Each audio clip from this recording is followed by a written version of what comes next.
प्रेम और परमात्मा। संतों की उपदेश देने की रीति नीति भी अनूठी होती है। कई संत अपने पास आने वाले से ही प्रश्न करते हैं और उसकी जिज्ञासा को जगाते हैं और सही सही मार्गदर्शन कर देते हैं। आचार्य रामानुजाचार्य एक महान संत एवं संप्रदाय धर्म के आचार्य थे। दूर दूर से लोग उनके दर्शन एवं मार्गदर्शन के लिए आते थे। सहज तथा सरल रीति से वे उपदेश देते थे। एक दिन एक युवक उनके पास आया और पैर में वंदना करके बोला, मुझे आपका शिष्य होना है, आप मुझे अपना शिष्य बना लीजिए। रामानुजाचार्य ने कहा, तुझे शिष्य क्यों बनना है? युवक ने कहा, मेरा शिष्य होने का हेतु तो परमात्मा से प्रेम करना है। संत रामानुजाचार्य ने कहा, इसका अर्थ है कि तुझे परमात्मा से प्रीति करनी है, परंतु मुझे एक बात बता दे, क्या तुझे तेरे घर के किसी व्यक्ति से प्रेम है? युवक ने कहा, ना, किसी से भी मुझे प्रेम नहीं। तब फिर संत श्री ने पूछा, तुझे तेरे माता पिता या भाई बहन पर स्नेह आता है क्या? युवक ने नकारते हुए कहा, मुझे किसी पर भी तनिक मात्र भी स्नेह नहीं आता।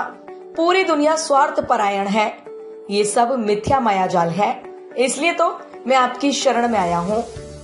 तब संत रामानुज ने कहा, बेटा, मेरा और तेरा कोई मेल नहीं, तुझे जो चाहिए वह मैं नहीं दे सकता। युवक यह सुन स्तब्ध हो गया। उसने कहा, संसार को मिथ्या मानकर मैंने किसी से प्रीति नहीं की, परमात्मा के लिए मैं इधर उधर भटका। सब कहते थे कि परमात्मा के साथ प्रीति जोड़ना हो तो संत रामानुज के पास जा, पर आप तो इनकार कर रहे हैं। संत रामानुज ने कहा, यदि तुझे तेरे परिवार से प्रेम होता, जिंदगी में तूने मेरे निकट के पास में से किसी से भी स्नेह किया होता। जिंदगी में तूने तेरे निकट के पास में से किसी से भी स्नेह किया होता तो मैं उसे विशाल स्वरूप दे सकता था। थोड़ा भी प्रेम भाव होता तो मैं उसे ही विशाल बना के परमात्मा के चरणों तक पहुंचा सकता था। छोटे से बीज में से विशाल वट वृक्ष बनता है, परंतु बीज तो होना चाहिए जो पत्थर जैसा कठोर एवं शुष्क हो। उसमें से प्रेम का झरना कैसे बहा सकता हूँ? यदि बीज ही नहीं तो वट वृक्ष कहाँ से बना सकता हूँ?